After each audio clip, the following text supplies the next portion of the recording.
Welcome to fandom Indian ফুটবলের আপডেটের video নিয়ে আবার চলে এসেছি। ট্রান্সফার নিউজ তো থাকবেই, কারণ ট্রান্সফার উইন্ডো ওপেন আছে, উইন্টার ট্রান্সফার উইন্ডো। আর কিন্তু বেশি দিন না, অর্ধেকের চেয়ে বেশি আমরা চলে এসেছি, আর 14-15 দিন কিন্তু এখনো বাকি। তো সেগুলো নিয়ে তো কথাবার্তা বলবো, যা যা চলছে।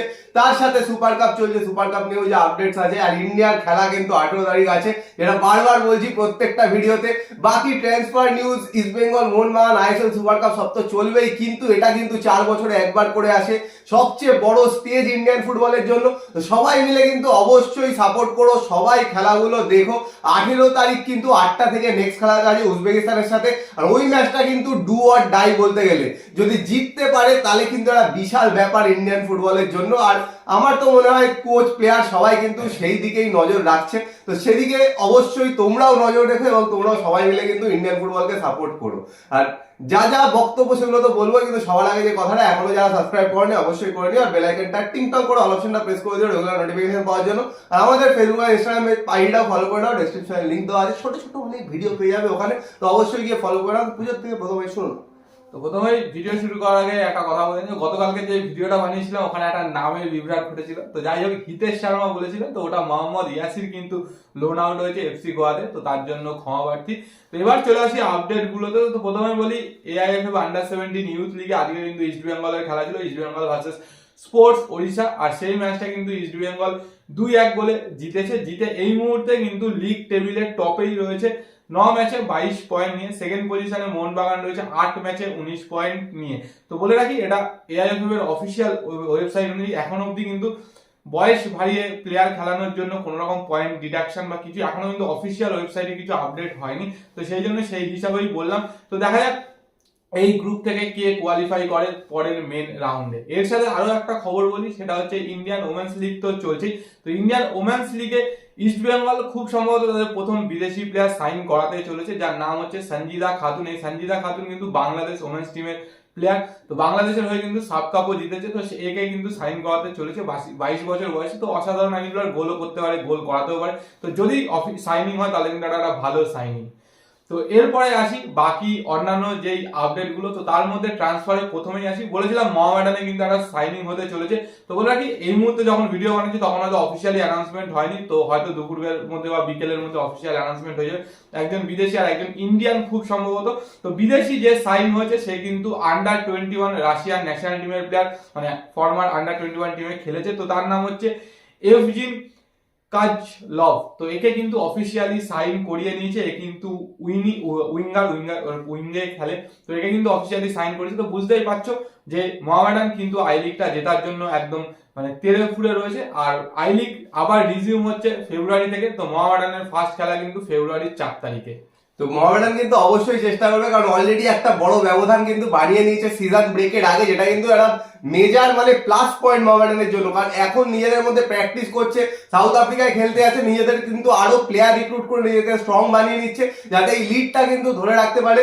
আর এই মুহূর্তে যা পজিশন, যদি বিশাল কিছু মানে নড়বড় না করে মোহামেডান, তাহলে কিন্তু এই বছর খুব বড় চান্স আছে আই লিগটা জেতার। আর আই লিগ জেতা মানে বুঝতেই পারছো, পরের সিজন থেকে কিন্তু আইএসএল এ আমরা 3 প্রধানকে, কলকাতার 3 প্রধানকে একসাথে দেখতে পাবো। আবার সেই পুরোনো দিনের মতো, মানে একদম টপ লিগে কিন্তু 3 প্রধান একসাথে। তো সেটার জন্যই কিন্তু হয়তো সবাই ওয়েট করছে, আর দেখা যাক। বাকিটা তো পুরো মোহামেডান প্লেয়ারদের উপর, কোচের উপর কিন্তু ডিপেন্ডেন্ট। এরপরে ট্রান্সফার নিউজ তো সেরকম কিছু নেই। মানে ইস্ট বেঙ্গলের যে ট্রান্সফার নিউজ, সেই নিখিল পূজারি ছাড়া আর কিছুই মানে সেরকম জায়গায় কিন্তু পৌঁছায়নি। আর নিখিল পূজারিও যে একদম হবেই সেটাও কিন্তু 100% এখনো হয়নি, কথাবার্তা চালাচ্ছে। মুম্বাই সিটিও চেষ্টা করবে, কারণ বেঙ্গালুরু কিন্তু এখন মার্কেটে পুরো একদম আগুন লাগানোর জন্য রেডি আছে। বেঙ্গালুরু পুরো কিন্তু টিম চেঞ্জ করতে চলেছে, অনেক কিছু চেঞ্জেস হবে। আর মোহনবাগানে কিন্তু সেরকম কোনো ট্রান্সফার নিউজ, রুমার্স কিছুই শুনতে পাচ্ছ না, কিন্তু খুব শিগগিরই কিন্তু শুনতে হবে। কারণ হাবাস আসলে, হাবাস কিন্তু নিজের মতো টিম গঠন করবে, ডিফেন্স স্ট্রং রেখে কিছু স্পিডি উইঙ্গার এরকম কিন্তু চেষ্টা করবে আনার। তো সেই জায়গা থেকে কিন্তু এক্সপেক্ট করতেই পারো। চিংলে সারাকেও অবশ্যই চেষ্টা করবে, কারণ এই মুহূর্তে কিন্তু সেরকম ইন্ডিয়ান ডিফেন্ডার নেই। আর হয়তো অনেক প্লেয়ার, ইয়াং প্লেয়ার যারা দেখছিলে একটু চান্স পাচ্ছিল, তারাও হয়তো অনেকে লোন আউট হতেই পারে, কারণ সবাইকে হয়তো খেলাতে পারবে না নতুন প্লেয়ার আনলে। আর বলে রাখি যে হাওয়াস কিন্তু অলরেডি গতকালকে কলকাতায় চলে এসেছে, এবং বলেছিলাম গতকালকে ভিডিও যে ম্যানেজমেন্টের সাথে যে মিটিংটা, সেই মিটিংটাও কিন্তু করা হয়ে গেছে। এবং আজকে কিন্তু হাওয়াস ওড়িশাতে টিমের সাথে যোগদান করছে, করে কিন্তু আজকে থেকে প্র্যাকটিস সেশনের দায়িত্ব কিন্তু হাওয়াসই নিয়ে নেবে। আর ডার্বিতে বুঝতেই পারছো হাওয়াস থাকবে, হাওয়াসের সাথে স্কোয়াডদের কিন্তু এর আগেও বেশ কয়েকবার সাক্ষাৎ হয়েছে, যখন এটিকে ছিল আর ও যখন বেঙ্গালুরুতে ছিল সেই সময়। তো সেখান থেকে বলতে গেলে স্ট্যাটের দিক থেকে কিন্তু হাওয়াস এগিয়ে আছে। তো দেখা যাক এই মোহনবাগানকে ইস্ট বেঙ্গল হারাতে পারে কিনা, কারণ মোহনবাগানের মেন টিমের ন্যাশনাল যারা মানে ইন্ডিয়ান প্লেয়ার তারা কিন্তু অনেকেই নেই। তো সেই জায়গায় কিন্তু আশিস রায় ছাড়া বাকি সেরকম সিনিয়র প্লেয়ার কিন্তু কেউ নেই। গ্লেন মার্টিন্স রয়েছে, বাকি কিন্তু পুরো জুনিয়র টিমটাকেই খেলাচ্ছে, তার সাথে 6 জন বিদেশি তো অবশ্যই রয়েছে। তো সেখানে কাজ করতে কিরকম টিম সাজায় বা এই ডার্বি জিততে পারে কিনা, ডুরান্ড কাপের ফাইনালের বদলা নিতে পারে কিনা, সেটাও কিন্তু দেখা। এই ডার্বিটা কিন্তু একদমই ট্যাকটিক্যাল ব্যাটেল হবে সবচেয়ে বড়, যেই কোচ ট্যাকটিক্যালি বেশি ভালো হবে। কারণ ইস্ট বেঙ্গলও দেখো একজন মেইন ডিফেন্ডার লালচুংনুঙ্গা, তারপরে কোনো আর ইন্ডিয়ান ডিফেন্ডার নেই, এই লালচুংনুঙ্গা কিন্তু নেই। ইস্ট বেঙ্গলের যে সবচেয়ে ভালো খেলে নওরেশ মহেশ সিং সেও নেই।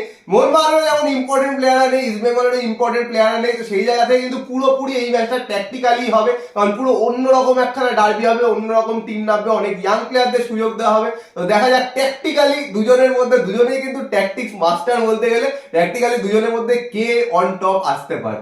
আর যেই জায়গা থেকে যেটা বললো যে ট্যাকটিক্যালি তো হবেই, আর হাওয়াসের তো জানি পার্ক দা বাস, তারপরে কাউন্টার অ্যাটাক বেসিস খেলা, যেটা আমরা নর্মালি হাওয়াসের এতদিনে দেখেছি।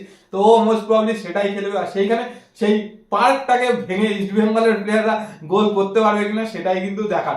আর মোটামুটি এখনো অব্দি যা কার্ডের তো কোনো সমস্যা নেই, শুধু অভিষেক সূর্যবংশী আগের দিন রেড কার্ড খেয়েছে, তো সেই জন্য ডাইরেক্ট রেড খেয়েছে, তো সেই জন্য কিন্তু ও ডার্বি মিস করবে। বাকি কিন্তু সেরকম কোনো প্লেয়ার সেইভাবে মিস করবে না। তো সেই জায়গা থেকে কিরকম পারফরমেন্স হয় সেটাই দেখার। আরেকটা অ্যাডভান্টেজ ইস্ট বেঙ্গলের আছে যে মেন গোলকিপার সে কিন্তু থাকে, বাট মোহনবাগানে কিন্তু আনোয়ার শেখ কিন্তু থাকছে গোলে, যদিও খুব ভালো গোলকিপিং কিন্তু ও এফসি কাপে করেছে।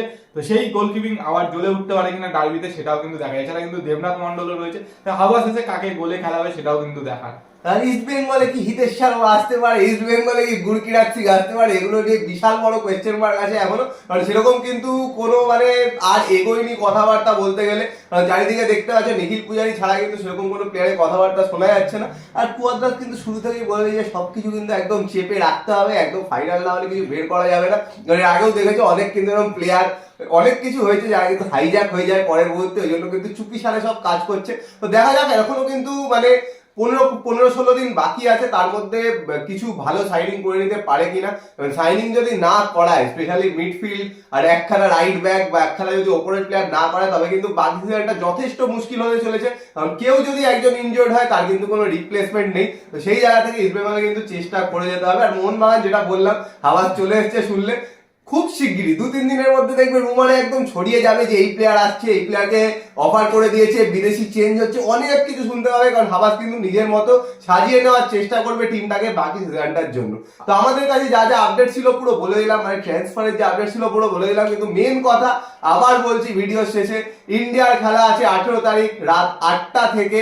অবশ্যই সবাই দেখো, এটা কিন্তু মোস্ট ইম্পর্টেন্ট ম্যাচ। আগের দিন অস্ট্রেলিয়ার সাথে ভালো খেলেছে 2-0টা, কিন্তু বলতে গেলে ইন্ডিয়ার ভালো রেজাল্টই, এরা 25th র্যাঙ্ক টিমের সাথে। কিন্তু উজবেকিস্তানের সাথে কিন্তু আমার মনে হয় না ডিফেন্সিভ খেলবে। এই ম্যাচটা কিন্তু জেতার চেষ্টা করবে, যদিও উজবেকিস্তান অনেক ভালো টিম তবুও কিন্তু জেতার চেষ্টা করবে। যদি জিতে যেতে পারে যে কোনো মতে, তাহলে তো আর কোনো কথাই নেই। তো অবশ্যই সবাই বসে সাপোর্ট করো, আর ভিডিওটা পছন্দ হলে লাইক করে দিও, শেয়ার করে দিও, চ্যানেলটা অবশ্যই সাবস্ক্রাইব করে দিও, আর বেল আইকনটা টিং টং করে দাও রেগুলার নোটিফিকেশন পাওয়ার জন্য। তো চলো আমাদের জন্য টাটা।